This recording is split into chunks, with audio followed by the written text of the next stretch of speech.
semua itu tadi sumbernya adalah Allah. Tidak ada yang kebetulan. Semua yang seolah-olah kebetulan itu informasi dari Allah ke dalam diri kita. Allah selalu terlibat dalam hidup kita, makanya kita boleh berdoa, boleh berharap.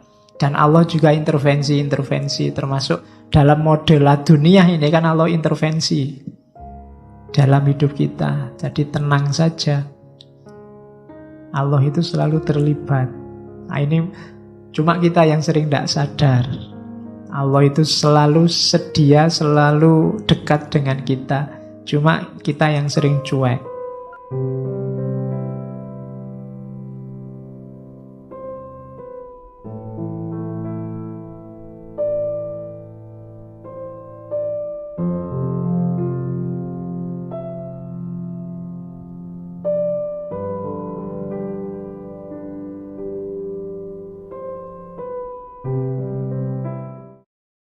Assalamualaikum warahmatullahi wabarakatuh. Bismillah. Mari kita lanjut lagi belajar kita, ngaji kita. Jadi intinya ngaji filsafat itu ya ngaji, kita belajar ya. Segala yang di luar itu bonus. Jadi bonus itu ada, alhamdulillah, tidak ada ya, tidak masalah. Bahkan termasuk pemahaman kita, kepandaian kita, itu ya anugerah sebenarnya, bonus. Karena yang bisa kita lakukan hanya belajarnya. Maka ayo kita mulai ya, nawaitunya belajar. Baik, kita mulai nggih. Intuisi itu kemampuan memahami sesuatu tanpa melalui penalaran rasional dan intelektual. Tiba-tiba datang. Jadi itu namanya intuisi. Saya sering bilang kayak minggu lalu ketika kita ngomong, saya Husain Nasr, bahwa hari ini kita agak defisit karena perangkat intelek kita direduksi hanya pada panca indera sama akal. Padahal kita masih punya banyak, ada intuisi, ada naluri, ada nurani. Naluri ini pengetahuan instinktif. Sayang sama orang tua sayang sama anak. Ini kan instinktif, nggak perlu belajar. Yang cowok suka sama cewek, ini kan instinktif, nggak perlu belajar. Kalian tidak perlu kursus untuk biar saya suka sama lawan jenis, Pak. Tidak usah, otomatis itu. Kayak kawin tadi kan, kamu tidak perlu kursus, Pak. Saya ingin banyak referensi biar bisa, Pak. Kan kamu tidak butuh, wong itu insting. Mesti iso, aja khawatir.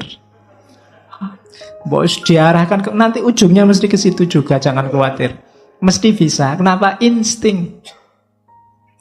Simbahmu dulu ndak pakai kursus macam-macam, ya anaknya banyak. Kenapa? Instingtif. Nah, cuma kita ndak mendayagunakan ini, ndak memahami teori ini, karena ada banyak yang bisa dielaborasi dari instingnya manusia.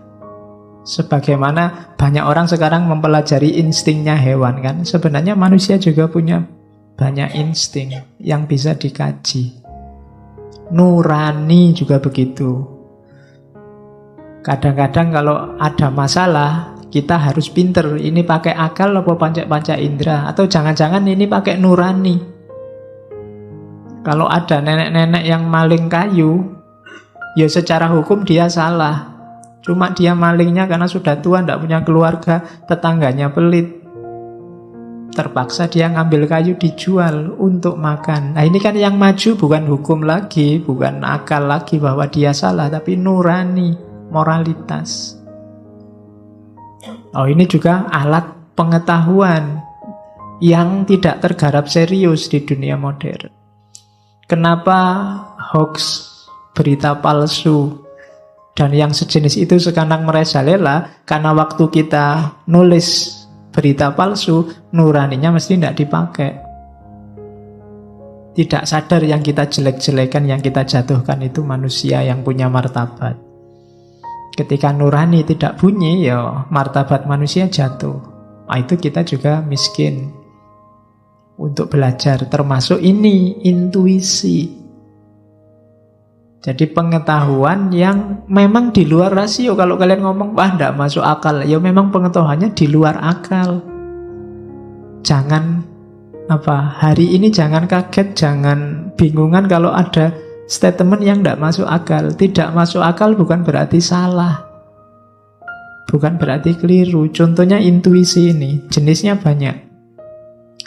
Kalau secara teori psikologi, intuisi itu misalnya ada jenis pertama, immediate apprehension, direct knowing. Contohnya, kalian tiba-tiba pingin baca buku. Ternyata begitu membaca buku itu, oh iya ini informasi yang tak cari-cari dulu. Itu jenis intuisi. Tiba-tiba ingin ngaji. Begitu berangkat ke sini, oh ini temanku lama tidak ketemu sekarang ada di sini. Itu jenis intuitif. Itu kan kebetulan Pak. Lah iya, tidak rasional kan, tidak masuk akal kan, karena memang di luar ranah rasio, direct knowing. Jadi itu jenis pertama yang sering kita sebut kebetulan atau unconscious mind. Itu jenis intuisi. Kayak kalian yang biasa naik motor itu, kan itu tidak pakai kalkulasi. Kadang jalan sempit masuk aja, ya ternyata ya masuk. Itu kan intuisi yang ngisi informasi, tenang aja, aman, masuk. Kayak itu contohnya ya mobil, supir itu kadang-kadang kan ya kalkulasinya kalkulasi intuitif aja, unconscious. Kenapa? Pengetahuannya sudah mengendap, jadi otomatis jalan begitu saja. Tidak pakai dipelajari, tidak pakai dikaji, sudah tahu kebenarannya. Alah, kalau kayak gitu kamu mesti gini deh. Itu unconscious. Ada juga jenis, kalau bahasanya itu herd intelligence. Ini juga kayak ceritanya film. Tiba-tiba mau naik pesawat, tidak jadi kok perasaanku tidak enak. Ternyata begitu nggak jadi naik pesawatnya, kecelakaan. Itu herd intelligence. Jadi ya kayak kalian misalnya besok kalau mau ndak masuk kuliah, bilang aja ke dosennya, kok kemarin ndak masuk, perasaan saya ndak enak Pak. Iya.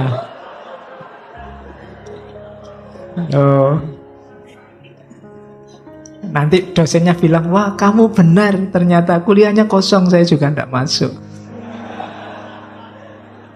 Itu namanya herd intelligence. Batinmu cerdas, bisa membaca yang belum terjadi. Jadi herd intelligence itu yang sebenarnya yang kamu lakukan tidak masuk akal, tapi ternyata di belakang benar juga gitu. Itu berarti kamu peka kalau bahasa itu. Peka itu secara intuitif namanya herd intelligence. Terus ada lagi direct perception. Direct perception itu ya sama lagi, kebetulan, kayak semacam kebetulan. Sedang butuh uang, tiba-tiba temanmu datang. Kamu butuh uang ya? Aku barusan dapat rezeki banyak. Makan-makan yuk. Alhamdulillah. Itu direct perception. Ada barang hilang, dicari-cari tidak ketemu. Terus kamu putus asa, tasnya kamu banting. Tiba-tiba, oh iya di dalam tas ini. Ketemu sekarang. Itu seolah-olah kebetulan. Tapi ini termasuk jenis ragam pengetahuan intuitif. Kalau dalam dunia epistemologi sering disebut knowledge by acquaintance. Pengetahuan langsung. Saya kasih contoh ya, sains itu juga sering melibatkan intuisi. Seni juga sering melibatkan intuisi. Sains misalnya Newton ketika menemukan hukum gravitasi. Itu kan dia menyimpulkan ada hukum gravitasi waktu nongkrong di depan kampus, terus lihat apel jatuh. Dari dari situ muncul gagasan, wah ini mungkin ada gaya tariknya bumi ini. Itu intuitif pasti. Kenapa? Karena kenapa saat apel itu jatuh kok enggak kemarin-kemarin? Emangnya sejak kecil sampai jadi mahasiswa enggak pernah lihat barang jatuh? Kan mestinya ya sering. Cuma hanya ketika apel ini jatuh, dia terus sadar ada hukum gravitasi. Sama kayak Archimedes. Archimedes itu menemukan hukum Archimedes waktu dia kungkum. Mau mandi kungkum, airnya tumpah. Dengan tumpahan sesuai rumus Archimedes itu, baru dia bilang, Eureka, ketemu sekarang rumusnya. Terus lari-lari telanjang, ketemu sekarang hukumnya, keluar rumah. Sehingga terkenal sekali istilah itu. Itu pasti intuitif. Kenapa? Tiba-tiba ding, datang sendiri. Dipikir tidak ketemu-ketemu, tiba-tiba ketemunya waktu tidak disengaja. Itu intuitif. Sastrawan, seniman itu kan nyari itu, mempertajam intuisi. Karena kalau sastrawan tidak intuisinya tidak tajam, gagasannya pasti tidak kreatif, tidak ada yang baru, ngulang-ngulang. Jadi itu intuisi, modenya knowledge by acquaintance. Ya kalau dalam prakteknya isinya biasanya kalau kita menyebutnya firasat. Firasat itu gut feeling. Jadi perasaan yang khas atau natural feeling. Ya kayak tadi, rasanya ndak enak ya. Kayak orang Jawa ini kok hawanya sumuk ya, mesti mau hujan. Itu jenis firasat. Ini saya bilang tadi, kalau ini dikelola bisa kita kembangkan luar biasa. Orang zaman dulu lebih canggih daripada manusia modern. Sama kayak kritiknya Hussein Nasr. Orang zaman dulu firasat juga jadi mode pengetahuan. Orang Jawa itu punya teori firasat yang luar biasa. Coba dibaca primbon itu. Itu kan luar biasa.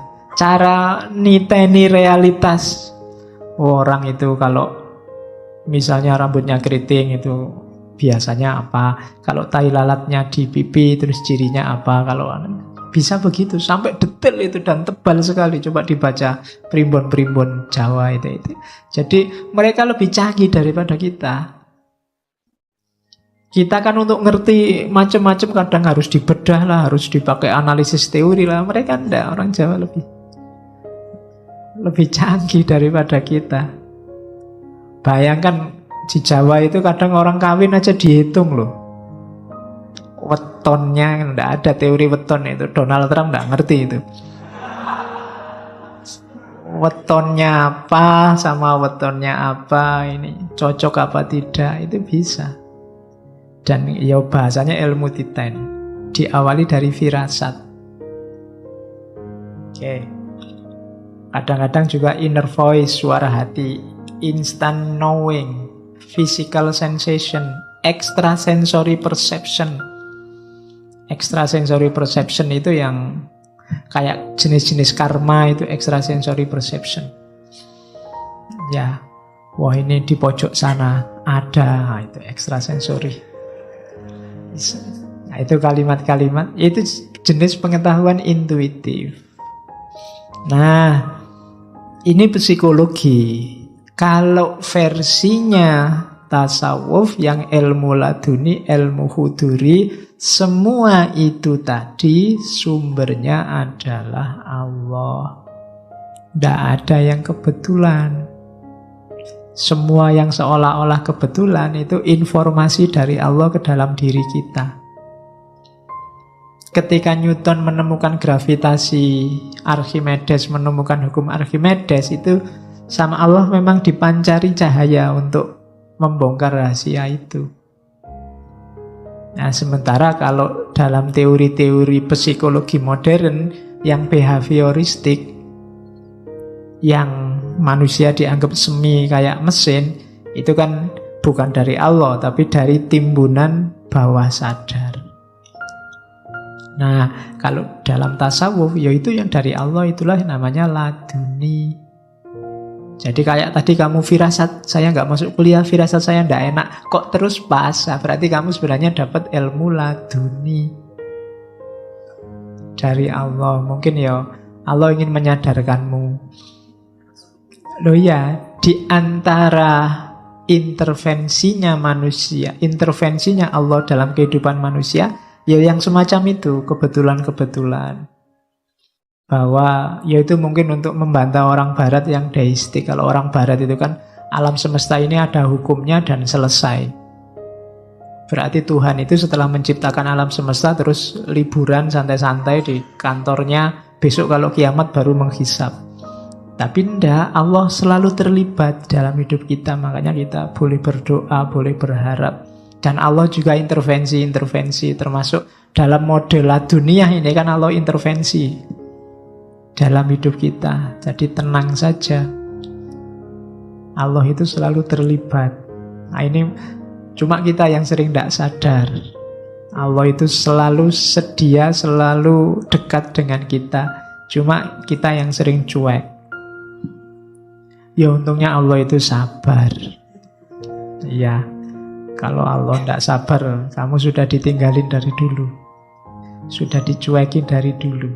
Oke, dimulai ngajinya sekarang, Risalah ala dunia. Iya, yang tadi cuma pengantar, biar ngerti kita ada di mana. Oke, bismillah. Tidak banyak, saya tidak meringkas kata-kata, nanti cuma tak bikin bagan-bagan.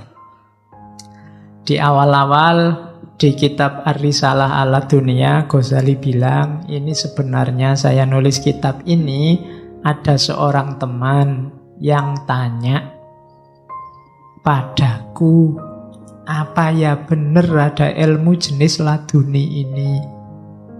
Itu di pengantar dia bilang begitu. Dia meragukan temannya ini.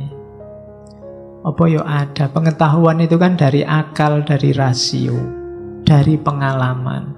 Kok ada pengetahuan yang laduni yang dikasih Allah langsung, itu kayak gimana? Akhirnya Ghazali, ya sudah, saya tulis risalah. Nanti jenis risalah itu kan kayak surat, jadi tidak terlalu panjang. Semacam jawaban dari pertanyaan temannya tentang ilmu laduni. Cuma ya tidak panjangnya Ghazali ya. Kalau kamu ngaji bisa tahunan itu. Karena pelan-pelan, karena kamu tidak iso bahasa Arab masalahnya. Ya, tiap kata buka kamus. Oke. Terus kemuliaan ilmu, ini bagian awal. Saya awali dari sini. Jadi katanya Ghazali, kalimatnya indah. Ilmu itu zatnya sendiri sudah mulia. Jadi ilmu itu sebenarnya jenis apapun, hakikatnya dia sebagai ilmu itu mulia. Logikanya simpel. Kenapa? Karena ilmu lawannya kebodohan. Tahu lawannya tidak tahu. Kalau tahu itu cahaya, ketidaktahuan itu kegelapan. Jadi barangnya sendiri yang namanya ilmu itu sudah mulia. Maka kalian nyari ilmu apa saja, itu sebenarnya sedang mengambil atau menempati kemuliaan. Cuma ya itu tadi, kita ilmunya agak terbatas di rasio dan empiris. Tapi sebenarnya ilmu apapun, termasuk yang primbon-primbon dan macam-macam tadi, sebenarnya hakikatnya itu pengetahuan yang mulia. Karena lawan dari ilmu itu kebodohan. Maka belajarlah tanpa pilih-pilih guru, pilih-pilih materi, apapun yang terjangkau pelajarilah. Itu teorinya Ghazali. Meskipun demikian, kalau bisa carilah ilmu yang utama. Meskipun objek ilmu apapun itu mulia, tapi dahulukan yang utama. Pengetahuan untuk hal-hal yang lebih utama. Dan di antara yang utama itu, yang paling utama adalah pengetahuan ketuhanan. pemahaman tentang Tuhan. Ini yang saya tidak tahu, tradisi pemahaman ketuhanan itu tidak menonjol lagi di dunia Islam. Padahal itu mungkin ciri khas kita.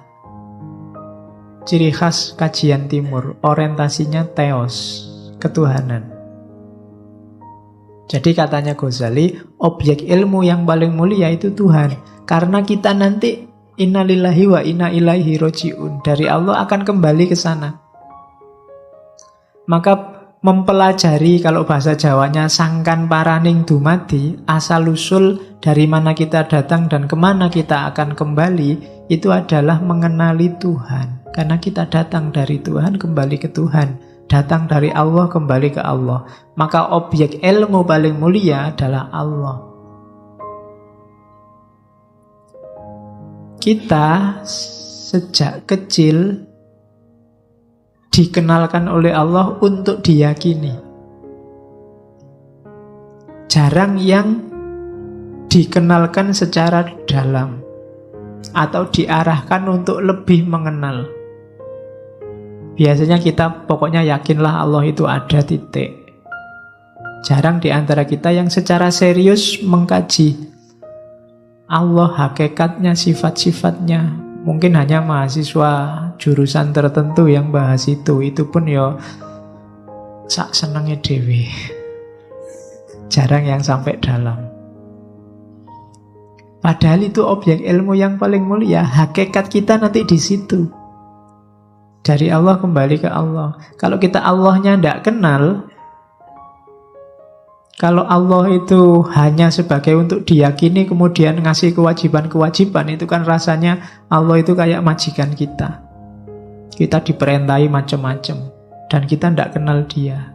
Jarang orang yang intensif berusaha mengenal atau diperkenalkan dengan Allah. Makanya ilmu yang nomor satu kalau di Ghazali tauhid. Kita harus kenal Allah. Kalau kenal aja ndak, jangan membayangkan bisa jatuh cinta. Tak kenal maka tak sayang. Jadi di antara kuncinya kenapa kemarin kita belajar mahabbatullah, cinta sama Allah. Kenapa kok kita susah bisa mencintai Allah? Karena mungkin kita tidak kenal. Kenal aja ndak, gimana bisa cinta? Apalagi sekarang ilmu kita hanya ilmu materi sama ilmu rasio. Positivistik, hanya percaya yang ada faktanya, ada gambarnya. Wassalam sudah kan? Allah itu sudah gaib. Kita tidak kenal lagi. Kok disuruh mencintai? Jauh. Maka objek ilmu yang utama nomor satu adalah ketuhanan. Jalannya lewat apa? Katanya Ghazali, wadahnya ilmu itu jiwa.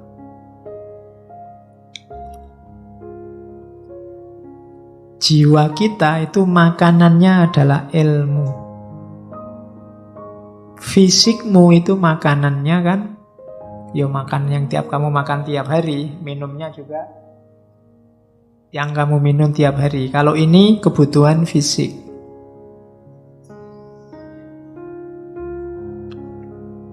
Silahkan diminum yang masih ada. Yang sudah habis ya dicari di belakang kalau masih ada. Kalau di belakang habis, di kamar mandi masih banyak. Oke. Jadi kalau ini untuk fisik, untuk rohani kita, jiwa kita, makanannya adalah ilmu. Dan ilmu yang paling utama itu ilmu ketuhanan, ilmu tauhid. Jadi hari ini tradisikan sibuk nambah ilmu. Bukan sibuk mendebat orang lain. Bukan sibuk gegeran saingan. Bukan sibuk hoax. Jadi hari ini itu cirinya manusia hari ini itu apa? Kalau bahasanya hiperrealitas, hari ini tuh manusia itu epilepsi komunikasi. Epilepsi komunikasi itu Besok saya ngomong itu ada ngisi itu. Jadi epilepsi komunikasi itu, kita ini hari ini dihujani banyak sekali informasi, dan kita milih informasi itu bukan kategori mana penting, mana tidak penting, tapi kategorinya mana yang menarik, mana yang wow, dan mana yang tidak menarik. Dan itu yang dilakukan TV-TV, dilakukan web-web, dilakukan internet-internet. Tidak penting lagi makna, yang penting wow-nya. Kayak acara-acara TV yang kita sebut di awal itu. Kamu milih acara TV kan bukan kamu butuh atau enggak, maknanya penting untuk hidupmu atau enggak, tapi yang bisa menyenangkanmu, yang menarikmu. Jadi ada keterputusan makna. Itu yang disebut epilepsi komunikasi. Jadi putus-putus rangkaian pengetahuannya. Dipilih yang kamu butuh saja. Akhirnya apa? Media menawarkan yang menarik buatmu saja. Kalau tidak percaya, YouTube misalnya, bukalah video apa yang kamu senang. Setelah itu kamu akan ditawari semua video yang berhubungan, yang mirip dengan yang kamu buka tadi. Google juga begitu. Sehingga akhirnya kamu kerasan. Tidak pernah kamu buka YouTube itu satu terus, ya sudah itu saja, wong butuhnya cuma itu. Mesti terus kamu ditawari yang lebih menarik di video sebelahnya, sesudahnya, sebelumnya. Dan itu membuat kita epilepsi komunikasi. Epilepsi itu kan orang meledak-ledak sebentar terus sadar lagi, tapi meledak-ledak lagi sadar lagi. Oke, itu teori kajian baru. Hubungannya nanti di bukunya siapa? Yang Brodiat. Yang Brodiat nulis judulnya Ekstase Komunikasi. Ya, kapan-kapan ngomong itu. Oke, terus Ghazali mengklasifikasi jenisnya ilmu. Kalau Ghazali, ilmu itu ada dua, syar'i sama akli. Nah, ini kalau kalian nanti belajar atau ngajar filsafat ilmu, bagian ilmu-ilmu keislaman boleh pakai kategorinya Ghazali ini. Ini belum di Ihya. Kalau di Ihya nanti ada kategori etisnya.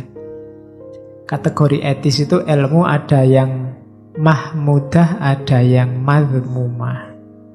Ada yang fardu ain, ada yang fardu kifayah. Filsafat itu fardu kifayah. Tidak perlu semua orang ngerti filsafat, nanti malah kacau. Ya, sebagian sudah ngerti filsafat cukup. Tapi tauhid itu fardu ain. Semua orang harus ngerti tauhid. Ibadah mahdoh itu fardu ain. Yang syar'i ada dua, ilmu usul dan ilmu furu'. Ilmu usul itu bukan berarti ilmu yang ngajari caranya usul.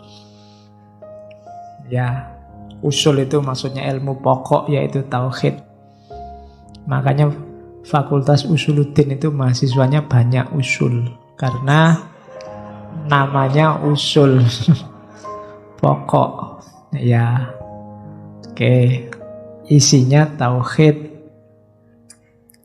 Yang kedua ilmu furu', ilmu cabang. Di antara ilmu cabang itu ya fikih.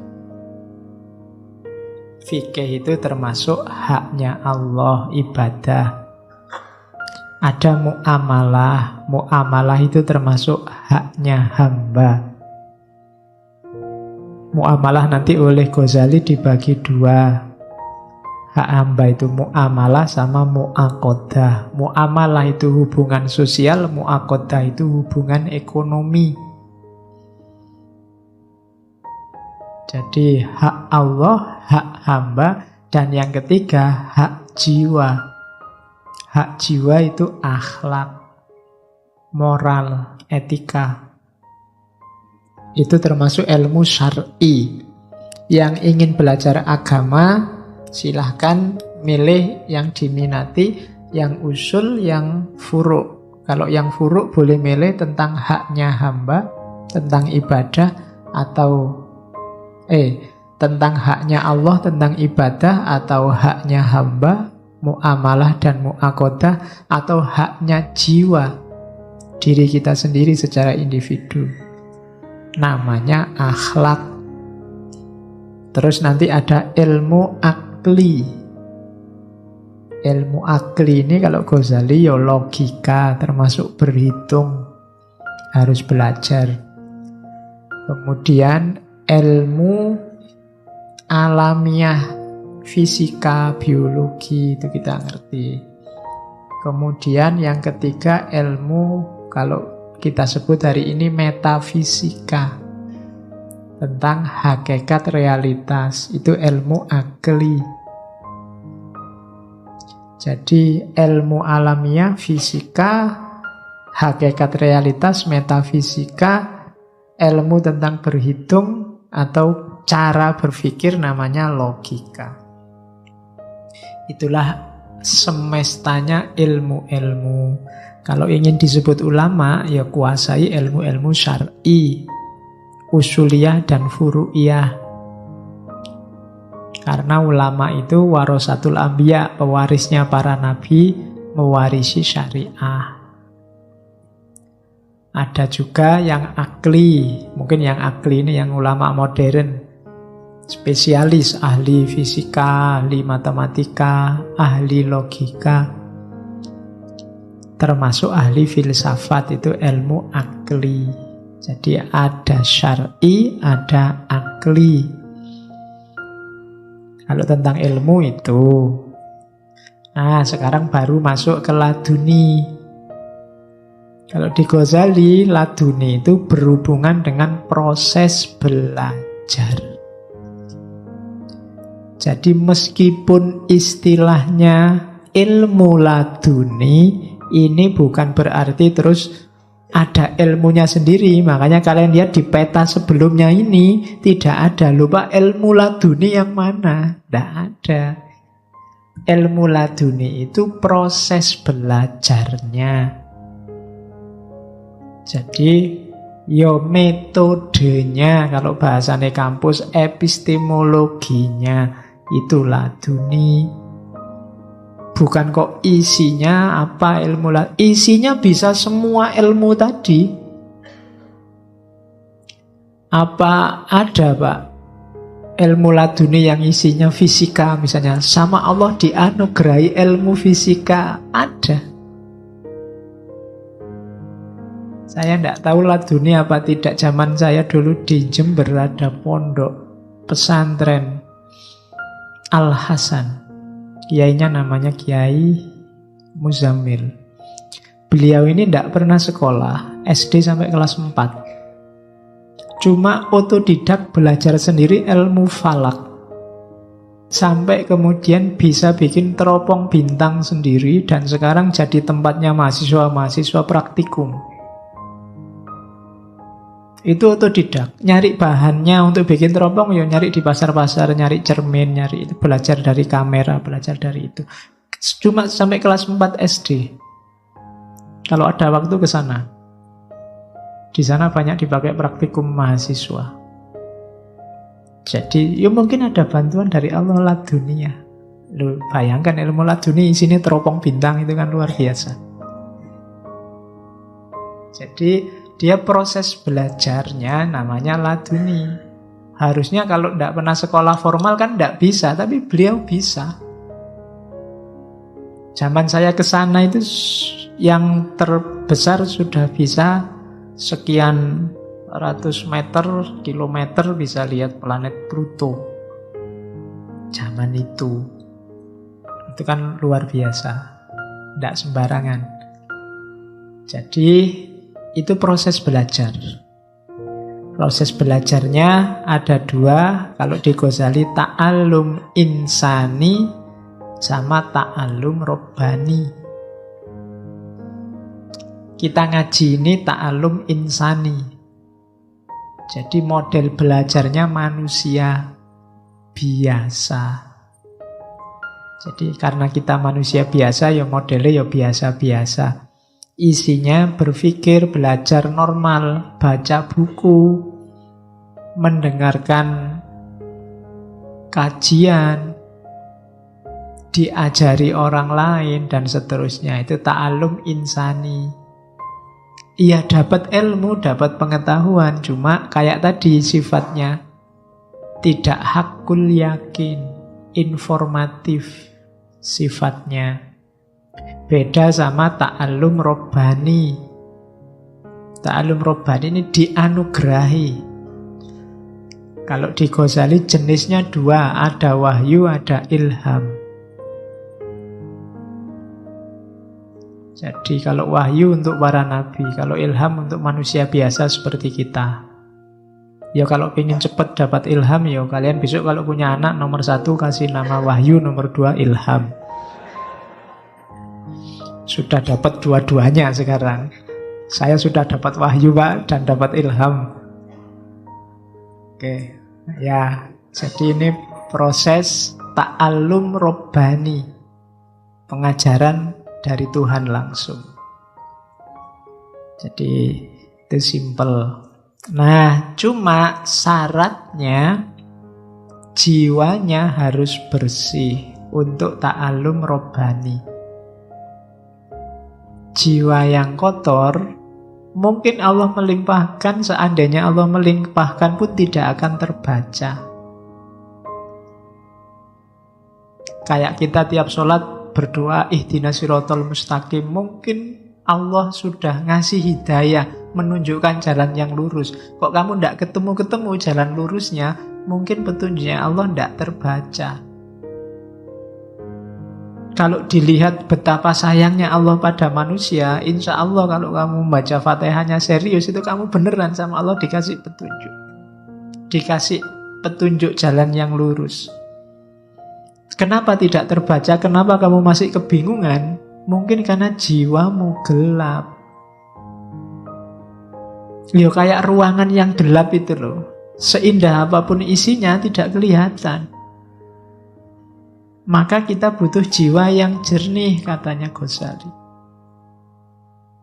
Bahkan katanya Ghazali, jiwa yang jernih itu sudah luar biasa isinya, sudah banyak sekali anugerah pengetahuan dari Allah. Jiwa yang tidak jernih kenapa? Jiwa yang tidak jernih karena sibuk dengan kegelapan, sibuk dengan dunia, sibuk dengan materi. Analoginya Ghazali kayak mendung yang menutupi matahari. Kalau mendung menutupi matahari itu kan bukan berarti mataharinya tidak ada. Jiwamu yang asli itu terang dan jernih, cuma tertutupi oleh dunia. Maka kita harus belajar diawali dengan menyucikan diri. Tahapan pertama pembelajar itu membersihkan jiwa. Kalau versinya Ghazali, baik ta'allum insani maupun ta'allum robbani. Kenapa? Karena ya kayak dulu ya di syairnya Imam Syafi'i itu, karena ilmu itu nur. Jadi annal ilma nurun wa nurullahi la yuhdali asin, dan cahayanya Allah tidak akan bisa jadi petunjuk bagi orang yang suka maksiat, karena maksiat membuat hati gelap. Kalau hatimu gelap ya hidayah seperti apapun tidak akan terbaca. Bukan Allah tidak ngasih, kamu yang tidak bisa baca. Jiwamu gelap. Maka syaratnya orang belajar yang pertama membersihkan jiwa. Atau kalau jiwanya sakit karena dunia, menyembuhkannya dulu. Makanya katanya Ghazali, penting syaratnya orang belajar itu mengenali penyakit jiwanya. Jiwamu ada penyakit apa yang menggelapkan? Dikenali dulu, terus diobati, baru kamu belajar. Kalau tidak ya susah. Cahaya masuk. Jangan-jangan itu yang membuat kalau kamu baca bukunya paham, wong akalmu jalan, tapi bukunya ditutup lupa. Tidak ada yang nyantol satupun. Mungkin karena dalamnya gelap. Pengetahuan banyak, ngaji ini aja sampai berapa, hampir 100 berapa sesi. Tapi yang tersisa berapa sekarang? Yang nyantol di sini paling kamu lupa. Banyak yang lupa. Jadi ditanami terus tapi tidak tumbuh-tumbuh. Itu mungkin karena jiwanya gelap. Karena alatnya ilmu laduni itu jiwa.